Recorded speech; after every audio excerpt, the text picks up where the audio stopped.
Miriam, I know you. Hi, Johnny. I know you, but I don't know your story. And I've chosen you for this series called Chutzpah in Action because because you're an active, charismatic leader, has probably taken center stage most of your life, is what I'm thinking. And now it's center stage, but it's now on behalf of something larger. So let's circle around and talk about that. Okay. Okay? How you got from the performer, specifically, let's say, to not the Messiah, like the messenger of God, or a messenger. That's a journey. Yeah, I love being a messenger of God in particular, of Talk the about divine. that. Okay. Well, as you know very well, my passion, I have many, but one of my primary passions is Kabbalah, the wisdom of Kabbalah, the ancient spiritual cosmic wisdom of Kabbalah. Okay. So I have an obligation and a responsibility and a pleasure to pass it on to anybody who wants to hear about it. When did you start feeling the obligation? That's an interesting word.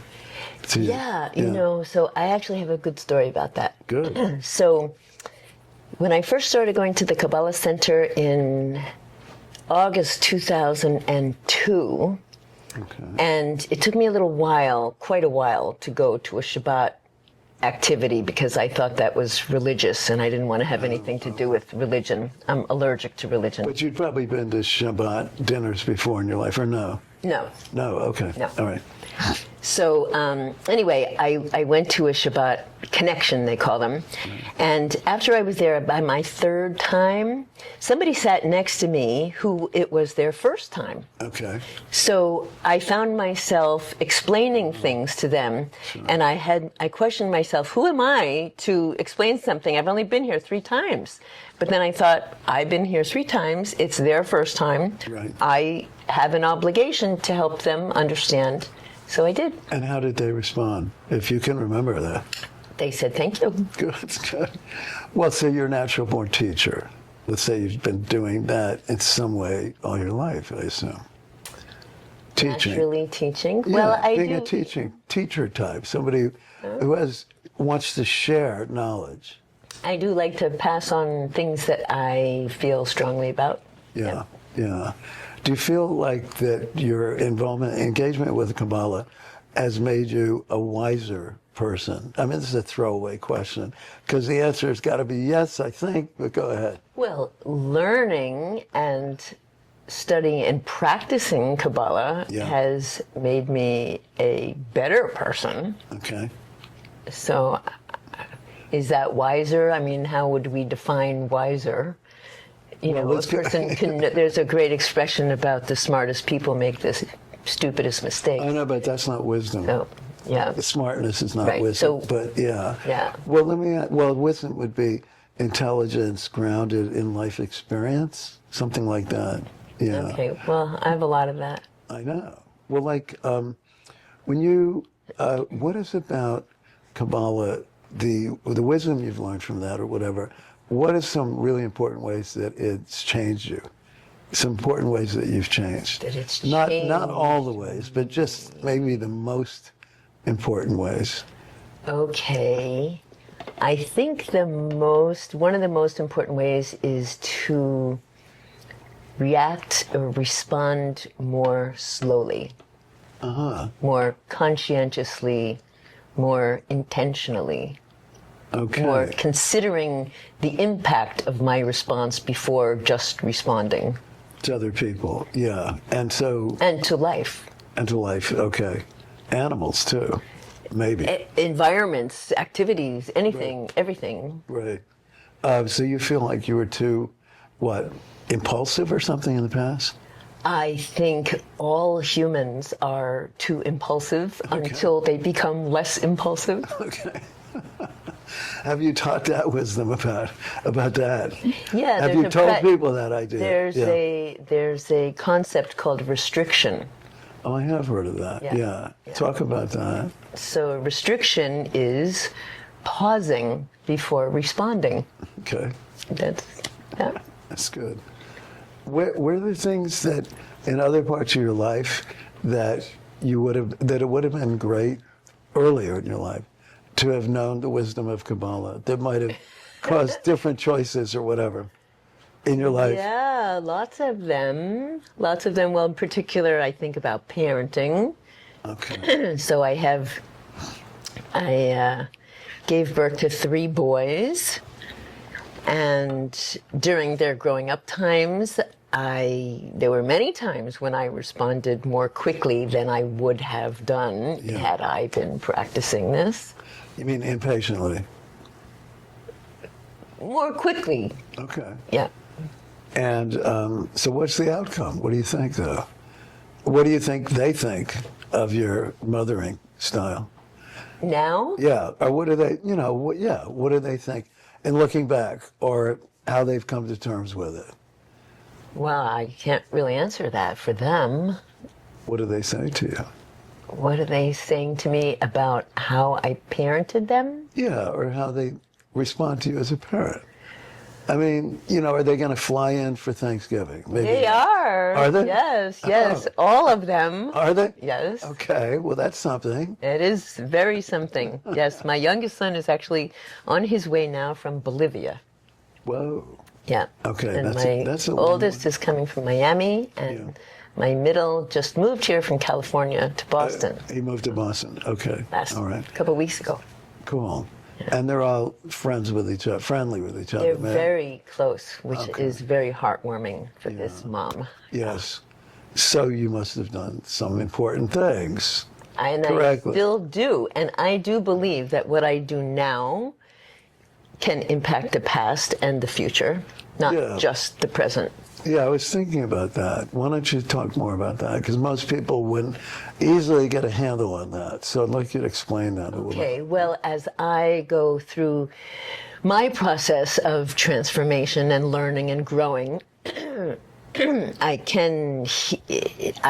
my understanding and my belief system, I can heal the past. Okay. So I could go to a situation where I wasn't proud or happy of how I responded earlier, and I can redo that in my mind, and I can change the dynamic, change the DNA, the intellectual, molecular structure of the event, and clean it up.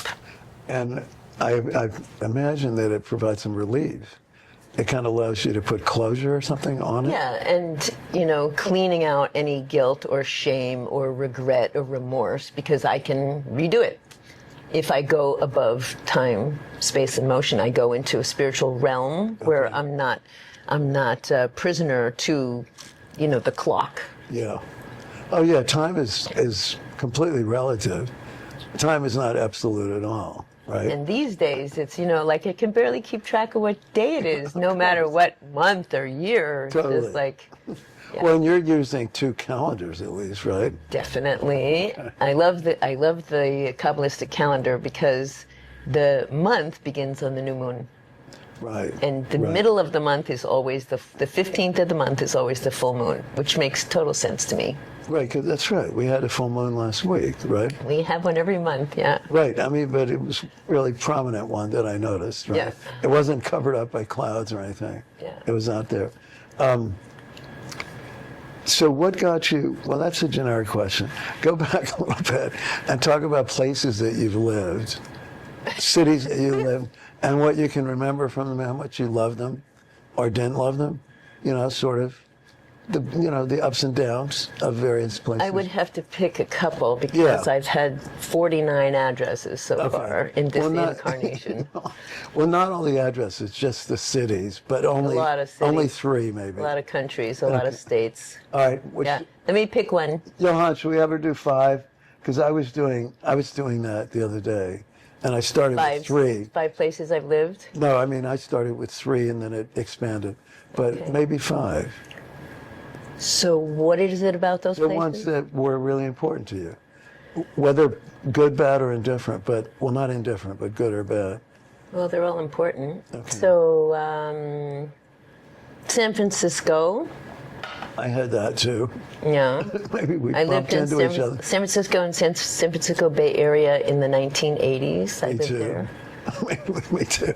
I had a very, very successful business career there. What kind? Tax credits, Oh, okay. You mean working with a tax firm or something?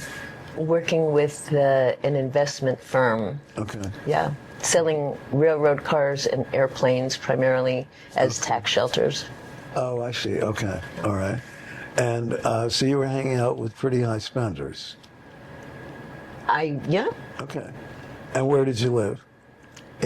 Up on Pacific Heights or something? I lived on the border of North Beach and Russian Hill on a little That's a nice tiny one. cobblestone lane called McCondry Lane. Okay. And then I moved to Marin County That's where I lived. in Marin. Yeah. Yeah, I had And my what- first two children in San Rafael. Oh, yeah. Nice. Nice. Okay, that counts a lot. What was great about raising your kids, if it was, in Marin County, and how old did they stay until? Very short time. Okay. Let's see. The oldest one was 4 when we left. Okay. Yeah.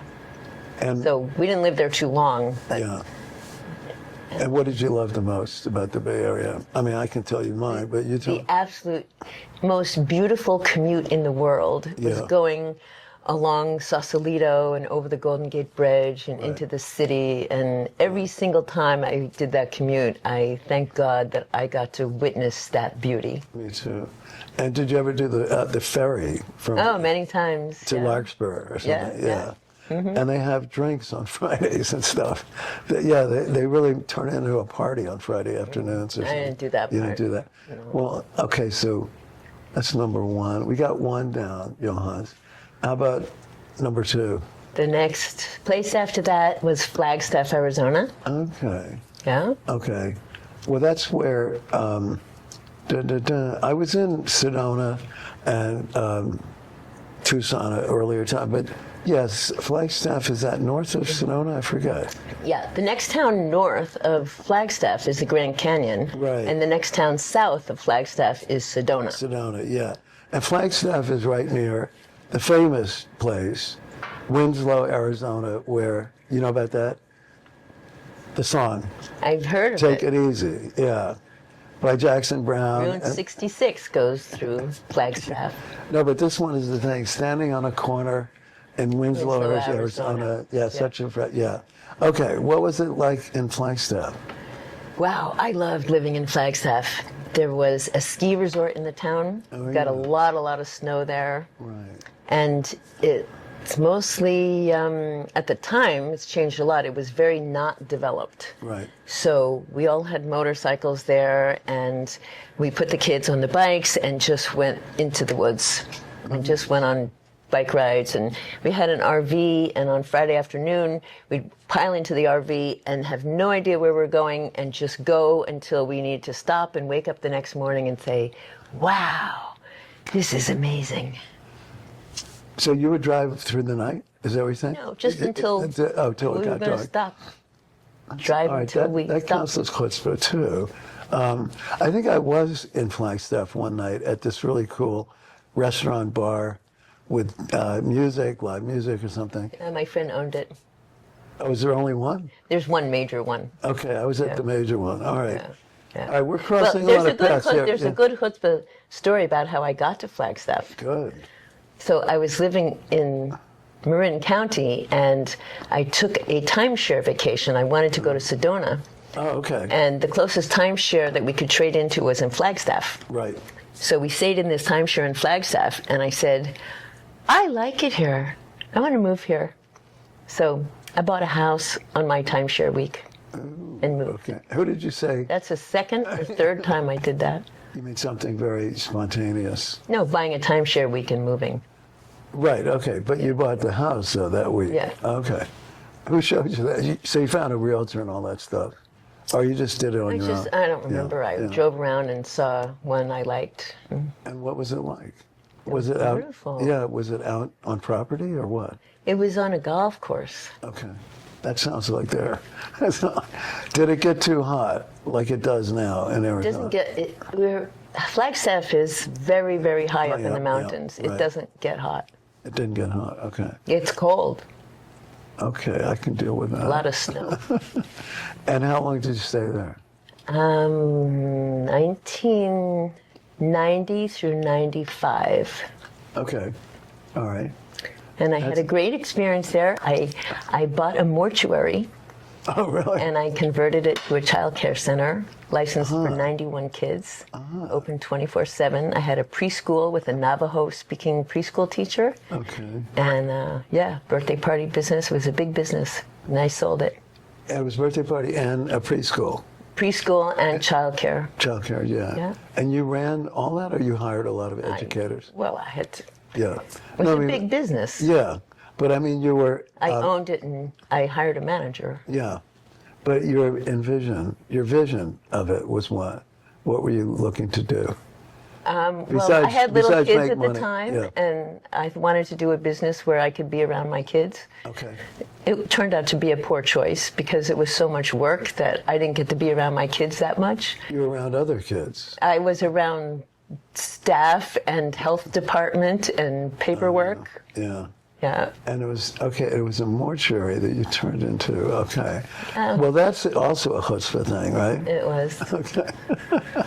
All right, next town. Next town. So, next was Maui, Hawaii. Okay. All right. So I moved from Flagstaff to Maui. By the way, you're not choosing places like Akron and Dayton and... I didn't live there. No, I'm joking, because you're choosing only the best. Well, Yeah. that's where I lived. I know. I'm just making fun of you a little bit. Oh, thank you. All right. So go ahead about Maui. So I was turning 40, and my mom passed when she was 41. So it was a very sensitive time. So, and my best friend lived on Maui. So I thought, I'm going to give myself a big birthday party on Maui. Okay. So I invited 150 of my closest friends to come to Maui. And we all went there. Well, about 30 people came. Right. And we had a birthday party. And while I was there, I thought, Oh, yeah. I should live here. Yeah, right. So I did buy a house. While you were there, yeah. No, over the phone. Okay. When I come back. After you came back, Yeah. And the kids had not yet seen it, or they had? No, none of us saw it. No, they hadn't gone to that party. To my birthday party? Yeah, in Maui. Oh, Maybe not. they were Anyway. probably with their dad, yeah. Okay. So how old were you when your mother died? I was 17 when my mom passed. That's a hard thing, I imagine. Yeah. Well, the hard thing was not getting to know my mom because I was a teenager at the time, which most teenagers are not that involved with their parents right. at that age. Right. So, like, Bob's daughter asked me often questions. Did my mom like pancakes? I don't know. Oh. Maybe my mom liked pancakes. Right. Probably. Well, did she make them for you? Probably. Probably, okay. That's something I do remember. Yeah, you remember pancakes? Well, yeah, and Sunday morning breakfast my father made. We went to Jewish Sunday school. It was on Sundays, you know. We'd come home, and he would make really pretty good breakfast. All right. So that was a good memory, yeah. Nice. But so, 17, and you were were you in high school, or you had already finished? I had finished high school. I was in my first semester of college. Yeah. All the New Yorkers, you know, or whatever, they move fast. Anybody who grew up in New York enters college earlier. I grew up in New Jersey, which qualifies as New York for some people. Yeah, right. But close. You didn't go to the High School of Performing Arts or something, No. which was My in mom New York did. City. In New York City? My mom did, yeah. Okay. Somebody out there, I think this guy named Bob, told me tonight that your mother was. Did he say your mother was a ballerina? I told you. Okay. He might have said also. Okay. And so you were influenced by that, I imagine. Your mother influenced you in those kind of ways. Performing arts, appreciation for the arts. Yeah. And also spiritually. Oh, she did. My mom was a devotee of an Indian spiritual guru named Meher Baba. I've heard of him. Yeah. Okay. And I grew up going to ashrams, to Meher Baba ashrams. Where were they? Myrtle Beach. Okay. It was the closest one that we went to a lot. Okay. Was he there or he was already dead? He passed away in the 60s. Okay. I didn't meet him. Okay. Well, all right, I'm going to make an obvious question in a moment, but we have to get, on comparing the two, right? People must have asked, comparing the Kabbalah world to the Meir Baba world. Meir Baba? Right. I'm going to do that in a moment, but I want to get to after Maui. Where did I move after Maui? Yeah, or, not necessarily right then, but we're doing 5, so another 2 special ones. Sequentially? It doesn't have to be, yeah. Okay. Well, I did move from Maui to Boca Raton, Florida. I think I've heard of that. Which was a very, very big culture shock. I know. I was just there about 2 years ago. Yeah. What was most shock for you? The most shocking? The focus on materialism. Uh-huh. Yeah. I mean, in Maui, the time that I left Maui, there was probably one furniture store on the entire island. Really? Okay. And they had just built a Costco. Okay. So when I got to Boca Raton, there was probably one furniture store on every block. Yeah, yeah. And high-end furniture stores, probably. But also everybody's living in these kind of gated communities. It's just the whole lifestyle was different, hugely different. Definitely. And not so stimulating or attractive for you.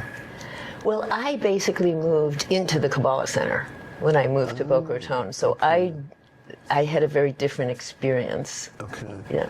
All right, so where did they find you and bring you to the Kabbalah Center in Boca Raton? Is that one of the main sites, Boca Raton?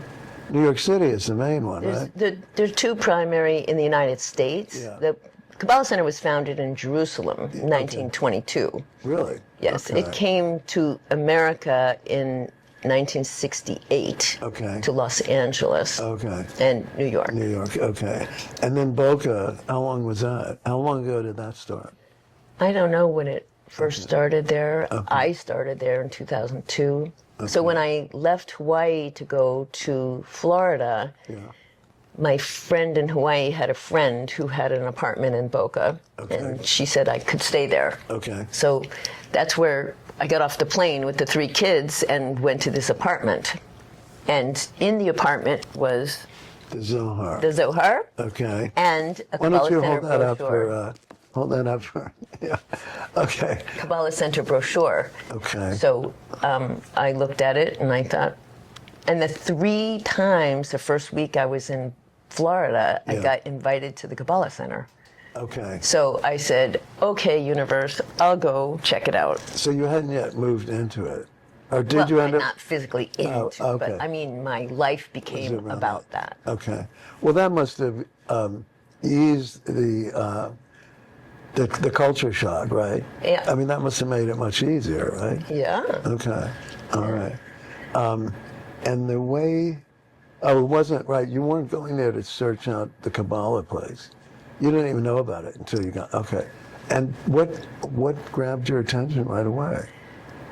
The main thing was, Groucho Marx has an expression, I would never join any group that would have me as a member. I know that one. So I feel very strongly. Can you say that in his voice? No. Okay. All right. No. I'm kidding.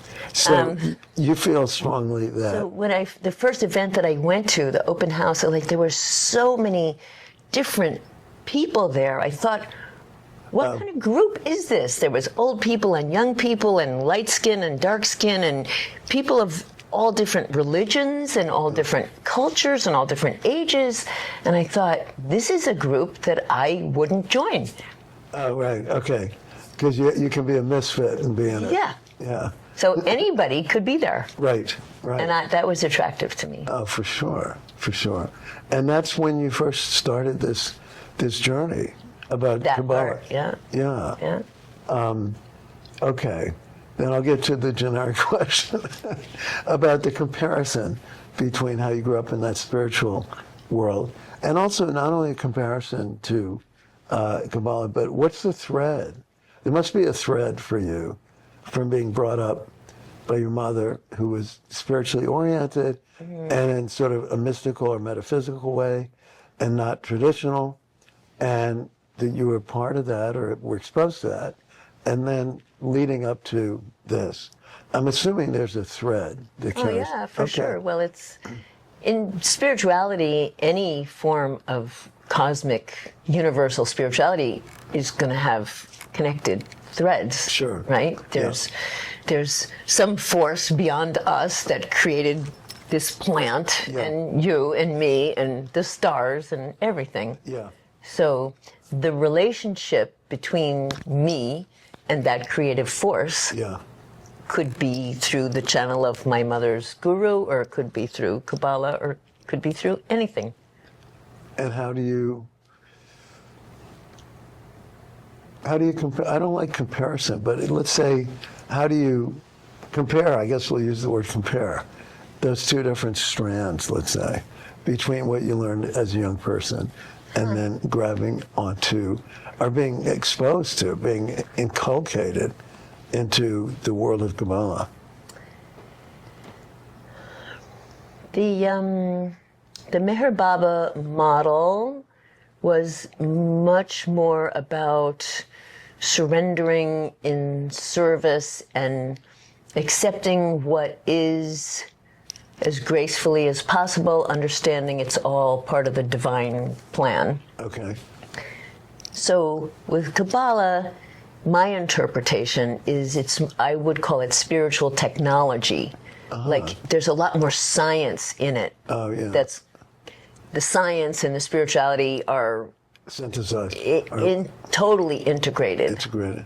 Well, isn't it also in Judaism, wrestling with God is essential. It's not just about faith.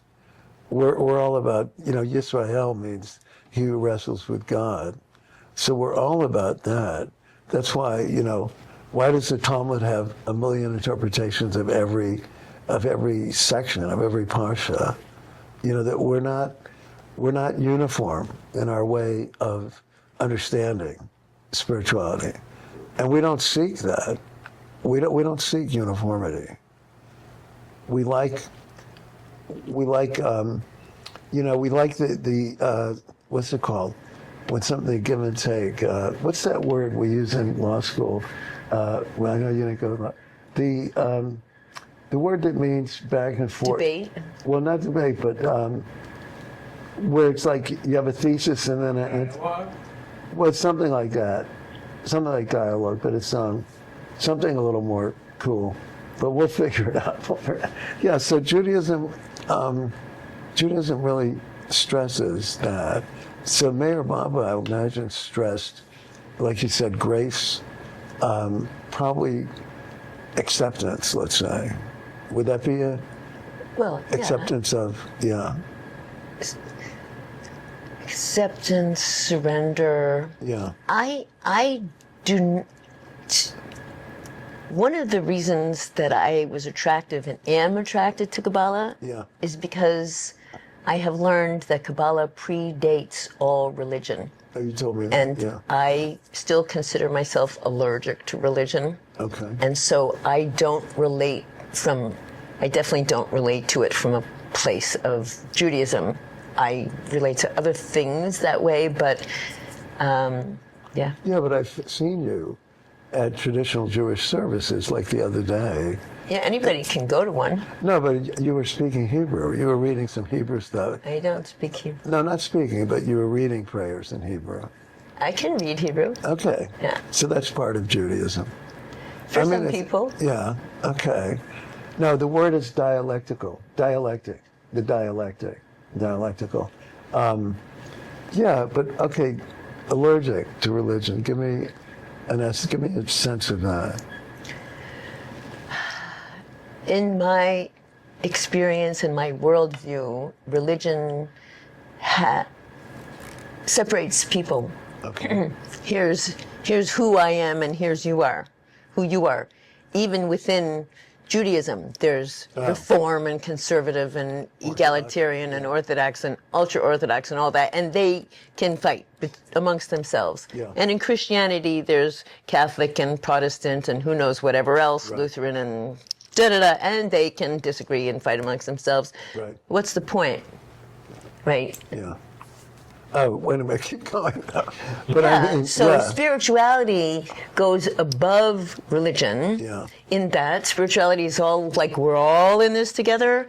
We all can interpret however we want to interpret. Okay. But when the moon is full, it's going to impact all of us the same way. No matter what you believe or study or know about astrology or astronomy, when the moon is full, the tides run differently, the sap runs differently in the trees, and we are mostly water, and we run differently, our emotions. So the spiritual technology of Kabbalah is universal. It doesn't matter what a person believes or doesn't believe. It doesn't matter what religion they have or don't have. Yeah. It's the spiritual technology that impacts all of us the same way. So but the way of looking at it would be very different then, right? Well, everybody's going to look at the world through their own glasses, no matter what. Right. So even though if the impact is the same, the interpretation can be very different, right? Always. Always, yeah. Yeah. But when you, often when people say they're allergic to religion, they've already gone through something that was negative, like all the Catholics who went to parochial school and left that behind years ago. I'm sure you've met people like that. I've met hundreds, you know, but it doesn't sound like you went through any painful... Well, I did have an experience that is etched in my mind, which helped me leave religion. Go ahead. So I was quite young, maybe 10 or something, and I remember we went to Reform Jewish temple occasionally, not regularly, but when we went... In New Jersey or where? In New Jersey. Yeah. Both my parents were Jewish, although my mother didn't really embrace it, all my grandparents were Jewish.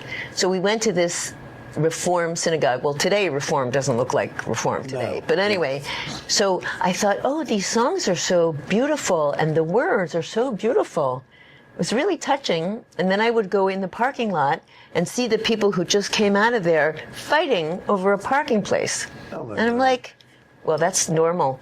So those didn't go together for me at all. No. So if you can't, my thought to myself at that time is, and when you were this 10 is years not... Old, when you were 10 years old? Yeah. That thought occurred? Yeah. Okay, keep like going. This is Judaism in here, and this is the practicality of Judaism out here. Yeah. This is not working for me. It's not congruent. Right. Incongruous. So I decided that was enough of that. But you really decided something like, boom, on the spot at that age? Yeah. Or okay, so you've done a lot of things very quickly. And you're saying that you're learning now how to slow down on making it, I guess. But you bought houses, boom. You decided to reject religion or Judaism, whatever you saw presented. What other amazing decisions did you make quickly? I think marriages, right? Well, I did make 3 out of the 4 pretty quickly. Okay. The 4th one I did not make so quickly. That's this guy. I know. Yeah. Okay. Should you turn the camera on him? No, I'm sort of joking. No, don't sit up. You look great like that. Yeah.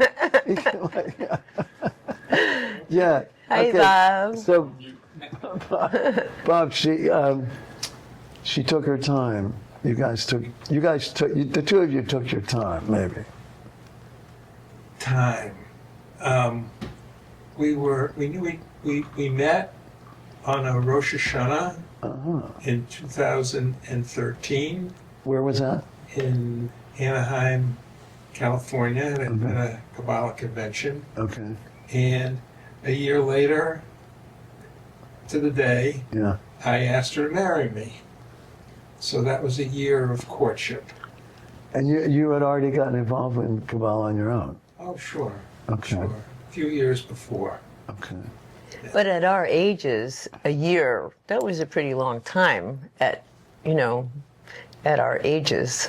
But I remember, Are you guys about the same age? Close. I'm 69, he's 73. Okay. yeah. So it was, and Miriam lived in California and I lived Yeah. in Massachusetts. I was going to ask that. Yeah. So we were really, go back to, and this was before Zoom became so yeah. popular, it was Skyping then. Oh, yeah. So we had a date New Year's Eve, 2014. Yeah. Oh. 13. Well, Because we were married in 2014. Okay, but didn't it turn 2014 that night? Right, it turned from 13 Yeah. to 14 that Yeah. night. Okay, we're saying this, we're having an agreement. Yeah, we do practice that. Yes, we've learned how to agree. We're talking about time again. Okay. We find ways to And so you listen to each other, say different things, and say we're in agreement. That's a perfect example of It's a it. nice dialectic. Yeah. So she said, and you proposed that night, sort of? Yeah, a year later, not sort of, I did. Well, I mean, but isn't it interesting, not to contradict Our Lady here, that she said, I'm allergic to Judaism, but I she said, meets- I didn't say I'm allergic to Judaism. To religion. I said I'm Sorry. allergic to religion. but then she meets you at a Rosh Hashanah dinner at Kabbalah House. Yeah. And that sounds like a Which better- is not religious. I know, but it's Rosh Hashanah. Which is also not religious. According to Kabbalah, Rosh Hashanah and all those holidays are cosmic events. They are not Jewish holidays. They're cosmic events. Yeah, but every group has its own calendar thing, right? I'm just Yeah. telling you Okay. how I relate to it. Okay. So, but wouldn't that sound to the average or the above average person that, God, this woman is really Jewish, and all the stuff in here, all the, this is like a Jewish museum. This house is like a Jewish museum, right? Really? Yeah, you got. Oh, I've toned it down. I mean, she's got mezuzah on every doorway. Yeah, because Okay. I understand the technology of a mezuzah. What's the technology of it? To protect the home. There's Yeah, there's right. angels But in it's- there. Right, okay. So when we hear we're protected, we bring protection of the home when we leave the home. Yeah, okay.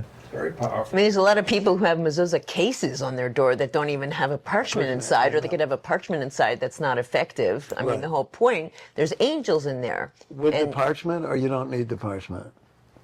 You need the parchment, right? that is the mezuzah. Yeah, Mezuzah that's the is prayer. the parchment, Yeah, okay. not the case. Not the case, absolutely.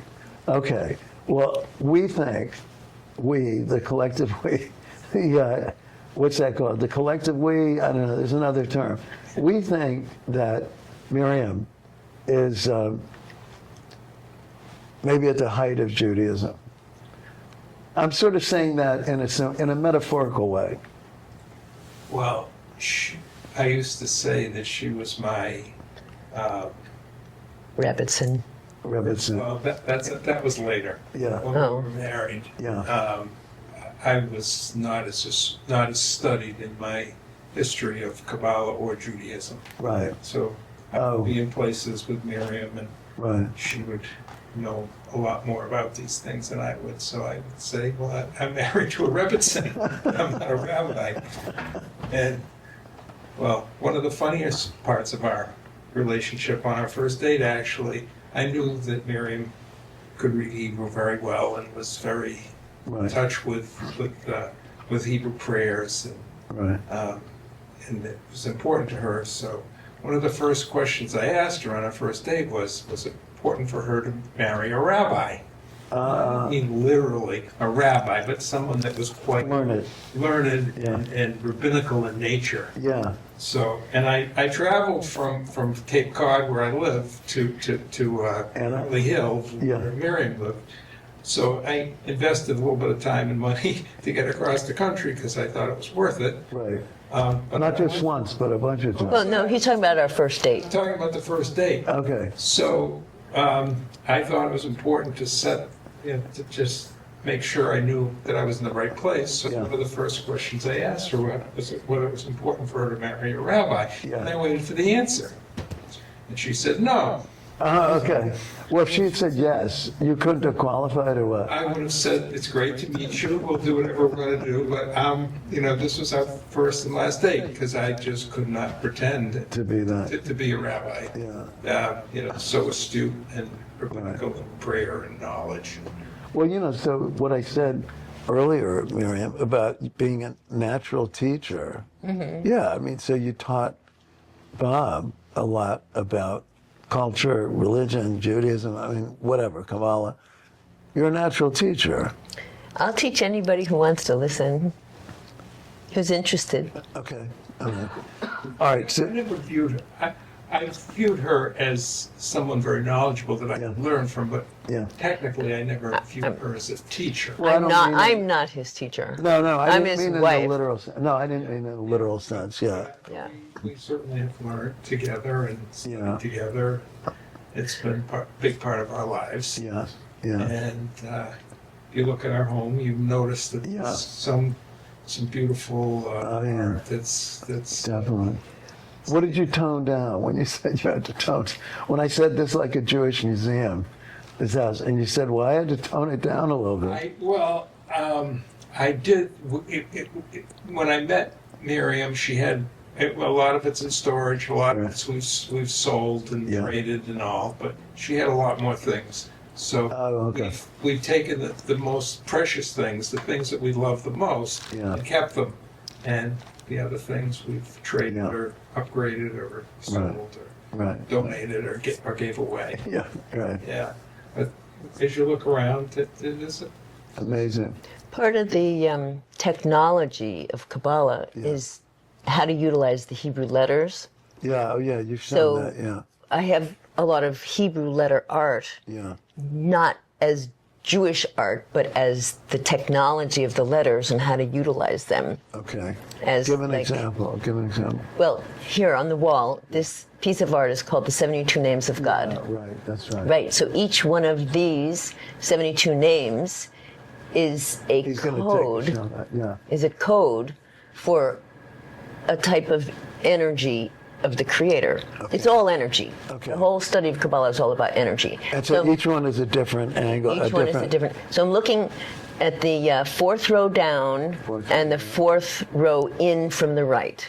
From the right. One, Fourth two, row three. down, Oh, I fourth see row that. in from it. Yeah. So there's a Shin, Aleph, Hey. Okay. Shin, Aleph, Hey. Yeah. So that's not a word. None Right. of these are words. They're Yeah. codes, like H2O is a code for Yeah. water, but you don't, it's not Well, a we word. did talk about Shin Aleph Hey, didn't we? Well, Shin, Aleph, Hey is the code for soulmate energy. Uh-huh. So I have a list every day of people I pray for Finding a they soulmate. they want to find their soulmate. Well, come on. You guys, come on. You guys know that that's what I'm looking for. well, you're on the list, John. Yeah, well, I'm going to stand in front of that thing every night. Well, the key is that you pray for somebody else to Oh. find their soulmate. Okay. That way you are drawing the energy to yourself. If Do you I, want do I have to say who the something, person is?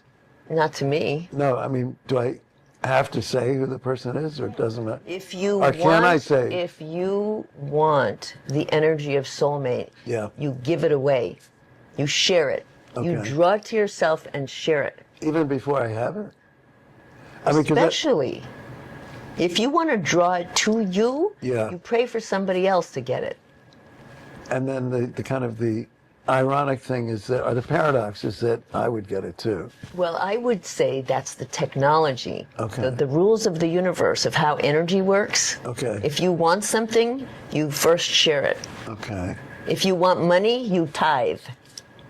Oh, yeah. It's spiritual technology. Okay. Yeah, I can think of some people. I hope they find Yes. a soulmate. I can definitely think of myself. Well, I'm glad you guys have been passing that energy on to me somehow, you know. So all of yeah. these are energies. There's one for healing. There's one for connecting to departed souls. There's one for controlling anger. There's one for the purity of water. There's one for sexual energy. There's one for unity, world peace. Protection. There's 72 of them. Self-esteem. Do you really remember all of them? If you look at that. I have learned them all. Okay. Johnny, I What- loaned you that book called 72 Names of God, Yeah. which you read. Yeah, I gave it back to you. No, the problem was that I didn't have my left contact lens at the time, and I couldn't see because the thing. That's the one that you Yeah, because they were all, the pages were all in different colors. They're not. It's not great in terms of right. Okay. There are numerous books that have that in them, and there's also apps for Oh apps. yeah, I don't want apps. That's a beautiful book. That's beautiful. So do you remember all 72? No, not all 72, but Yeah. some. Yeah. And Bob's daughter Lindsay, who's an amazing, amazing human being, How she old has is a she? lot of she's 43, but Yeah. she has a lot of restrictions in terms of the standard world. Yeah. But she really tunes in to To these this. names. Okay. What is the standard world anyway? There is a question that Let me hear could what be you answered. think. in the What do you standard. think? Well, it's there's all kind of norms, and it depends on whose standard you're talking about. Yeah. Well, I work almost entirely and myself in what we call non-neurotypicals. I'm sure have you heard that term? Have you heard that term? On what? Neurotypicals. I can appreciate the Yeah. term. Oh, it's become a big pride thing. It's become like a pride statement for people with ADHD, but especially the autistic folks, people on the spectrum. Yeah. They're non-neurotypical. But people with ADHD also use that term. I never did, but it's a way of being less. It's a way of standing up. It's definitely a way of standing up for yourself. Well, Yeah. I have a term that I like to use: Yeah. special needs. Okay. I am special needs, Okay. and so are you, and so Yeah. are you, and so are you, and so is every human. Okay. What's your special need? Oh, Not lots all of of them. them. What are some of them? What is? I need to be. I need attention at certain times. Yeah. Yeah. I mean, Bob knows a lot of my special needs. But he's not going to tell them, right? Well, not right now. Yeah. But that's not the point of this conversation. No, it's not. So okay, so some of your special needs, attention. but it, like- what else? What are some others? You said attention is one. What are some Special others? needs? Yeah, of yours. Yeah. I need to have conversations that matter. Me too. I get really bored with dumb Small talk. conversations. Even as a little child, I thought people are talking about stupid things. I want to talk about something interesting, Right. like energy and waves of energy and colors and Wow. stars. Right. Right. Yeah, and I mean, I think good conversations are one of the most stimulating thing you can do. I mean, it's probably better than, sky jumping. No, not sky jumping. What do you call it? Skydiving? Skydiving. I haven't done it. I But have. yeah, okay. But a great conversation with a friend or even somebody new, sipping great coffee, sitting in an outdoor cafe, that's Oh, that sounds good. utopia, man. I like the expression conversations that matter, Yeah, yeah. because how it matters could be Oh, about anything. Anything. Anything, yeah. Yeah, and small talk. My tribe, we're allergic to small talk. Yeah, like you said, you're allergic to religion. We're allergic to small talk, So that's I why, can do it if I have to, yeah. I know that's why I don't short ask. periods of time. Yeah. Well, what I was saying to Johan the other day was that the thing I was talking about, how I think in this thing we filmed the other night, I was talking about how to communicate. I think it was about that. But the idea of you pick your daughter up, like my daughter up at school, when she's like 9 years old or something. So the typical thing is, how was your day? What did you learn? What's your homework, right? I never did that. Never did that. I always presented something exciting that I'd been doing that she might be interested in, or, things like that. Just go right into a real conversation and try it out, And so I want to teach people, I really do. I want to teach people to get away from the generic world in all types. And I know that you're not in the generic world. You've transcended the generic world. I might be in a different generic realm. There's unlimited realms to be in, I That's think. true. Yeah. That's true. And so you've talked a lot about Michael and what's his wife's name? Monica? Monica Berg, right? Can you say something about how they've influenced your life? Well, it's really a lineage. So they're the current generation lineage of a long lineage of Kabbalah teachers. Yeah. So they're currently, but it starts with, well, it starts in the beginning of time, but the primary revelation of Kabbalah came through Rabbi Shimon Bar Yochai about 2,000 years ago. And then Rav Isaac Luria in the 1600s revealed the existing Kabbalah that I study, Okay. which was then... That was different than what it... there are many branches of Yeah, Kabbalah. so that was, okay. Many ways to study it. Right. Anyway, so the Kabbalah Center was founded by Rav Yehuda Ashlag in 1922, and then his teacher, Rav Brandwein, and then his teacher, Rav Berg and Karen Berg. So Rav Berg and Karen Berg are responsible for bringing Kabbalah not only to the United States, but the fact that anybody in the world who wants to study Kabbalah can now do it. Yeah. Prior to Rav and Karen Berg, it was Well, who's almost Karen totally Berg? inaccessible. I thought his wife was Monica. Who's Monica? Rav Berg and Karen Berg had two children, Okay. Michael Berg and Yehuda Berg.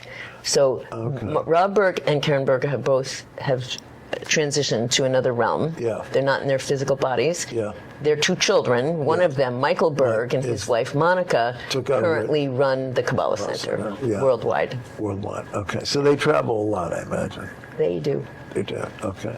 And the strongest one are the most visible, I don't know, the largest one is where? One of what?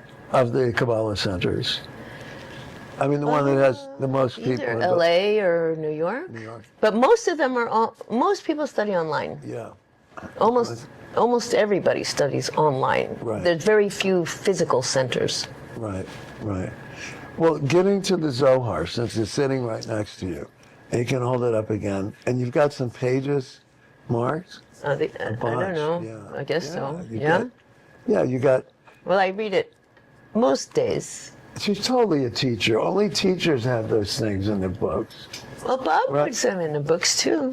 You yeah. know, I'm joking. So Okay. I was All reading right, this so last night. Yeah. Okay. So talk about any passage that that resonates. So the Zohar is written in the Aramaic. language of Aramaic. Right. Aramaic uses the same alphabet as Hebrew, Right. not Arabic. No, I know about Aramaic. Yeah. And Jesus spoke Aramaic. Jesus spoke and taught in Aramaic, and Jesus was a Kabbalah teacher. Okay. Yeah. So I can read you some of this. Yeah. ותיקח רבקה את בגדי עשיו וגומר, אילן עינון לבושין דרווח עשיו מניד רוד, ואילן לבושי יקר דהבו מן אדם הראשון, ואותו לידע דמדרוד, ובהו הווה צר צדי נמרוד, דכתיב הוא היה גבור צייד לפני השם וגומר. So, I mean, I recognize a lot of the Hebrew in that. there's no Hebrew. Well, there's a lot of words that No, there's a lot of words that Adam Harishon. Or Harishon. So, yeah, it's Aramaic. It's the language of Aramaic. There are many similarities and many differences. Yeah. So the translation, and Rivka took the best clothes of her eldest son Esav. Yeah. These are the garments that Esav took from Nimrod. Okay. They're the precious garments from Adam, which came from the hands of Nimrod, who used them when he hunted. So it's all, the Zohar teaches how to use the Torah, which is the primary Source. teaching source of how, the rules of the game of life for living as a human incarnate here. So what are we doing here? Yeah. Right? What are we doing here? We didn't come here just to eat and go to the movies and have sex and die. right? Of course. We came here for a spiritual reason, Right. spiritual transformation. So we use the Torah and the Zohar, interpreting the Torah to help understand how to move through this journey. So what's the, by the way, we did a whole series for the rules of the game. That's one of the things we had. But it wasn't about Zohar, but it was about basic value systems. The value systems, basic values like, no bullying, things kids are taught age 5. To not cheat, to not lie, to not bully, to not steal, to be a good teammate, to be sportsmanlike, all that stuff. Right. And I was doing it because guess who has transgressed every single one? Everyone. Yeah, but there's one person is well, not just one person, but there's a lot. Everyone. All of us? I mean, as a regular thing.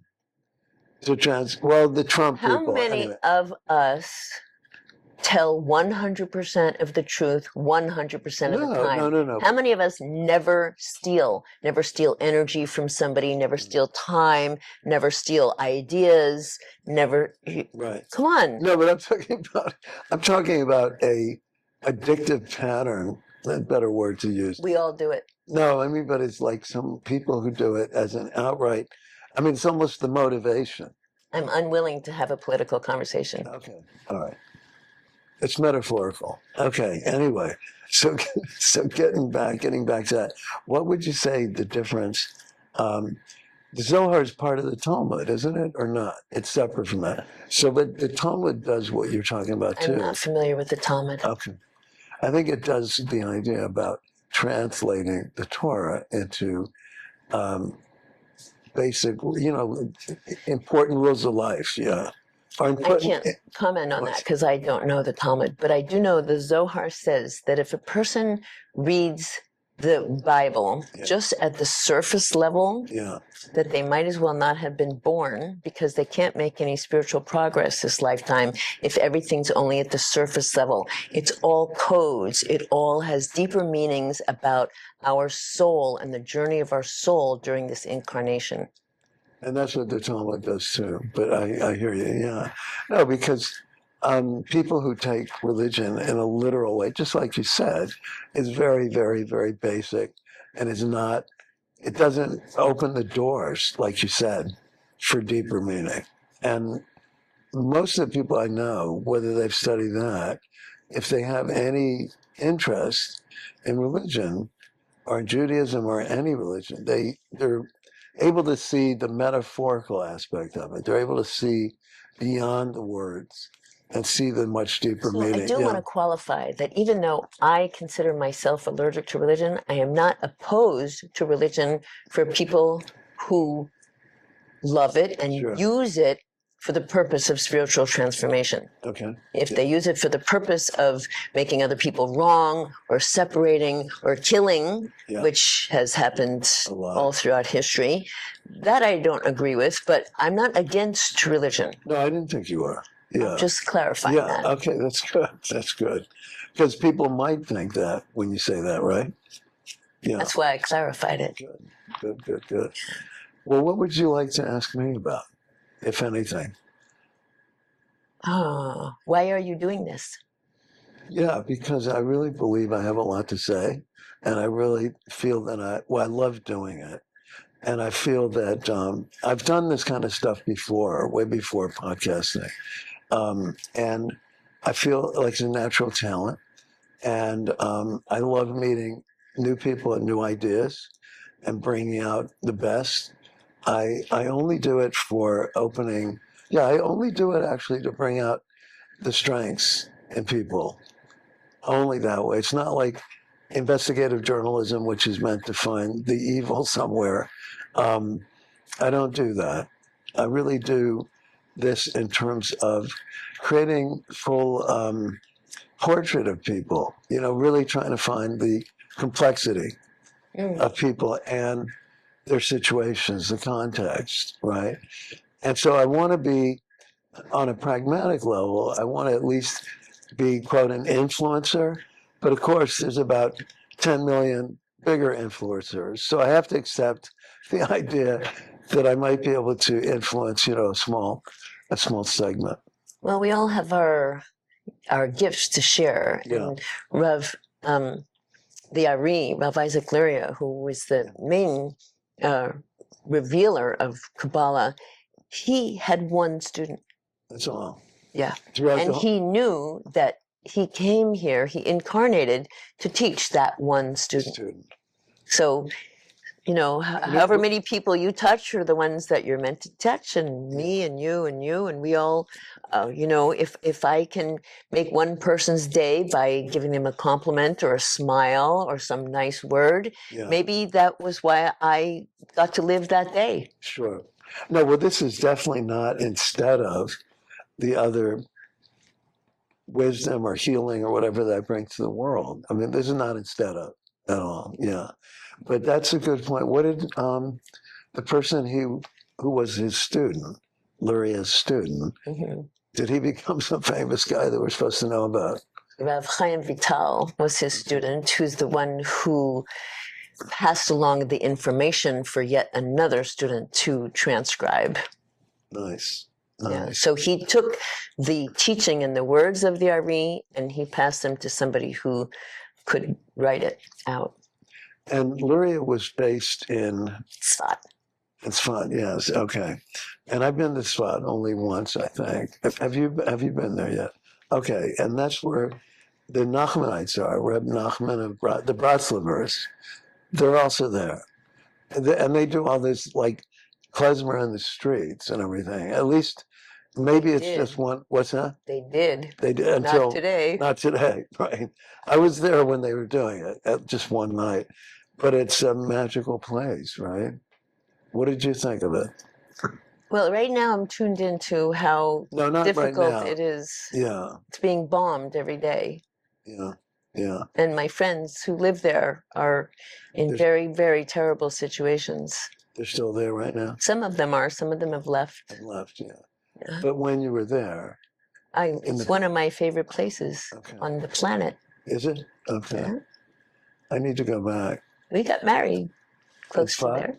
Yeah. Oh, you guys got married in Tzfat, huh? In Meron. Oh, Mount Meron. Yeah. Well, I was on a kibbutz right next to Mount Meron. Yeah, so I know where that is. Okay. Well, you asked a good question, so I have to throw it back and ask you at least one more good question. Okay. Right? Let me take a moment to go inward for a second. Try to think of something.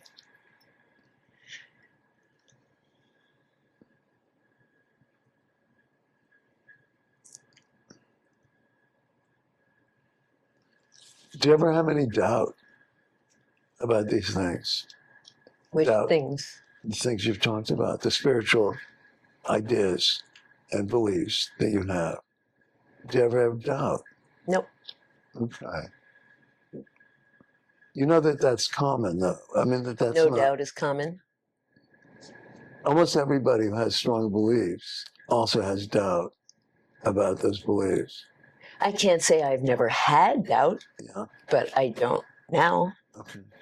That's one of the things that when I would go to the Kabbalah classes, and I was like, what is it about those teachers that's so compelling? And it's like, well, they speak with this energy that I've learned to identify as certainty, which is certainty is the absence of doubt. That's one definition. So if I can speak like, this is 100% true for me, doesn't mean it is for you. I don't have to convince you or convert you or anything. I can speak my truth from my place of authenticity, and that's speaking with certainty, and certainty is the absence of doubt. What do you think about the fact that many, many people with strong beliefs, very strong beliefs, would disagree with that? They believe that the doubt is an essential part of the existential situation we're in. I would say everybody can believe whatever they want. Okay. No, because when you said you don't have doubt, I guess I was surprised. I was surprised. Yeah.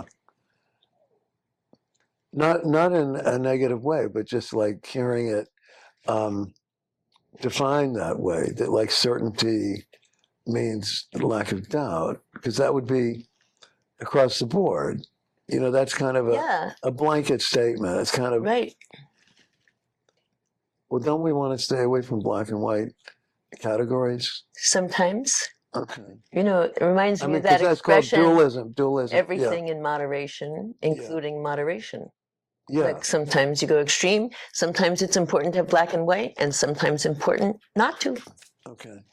What's black and white for you the most? What is The black most and black and white for me? you, yeah.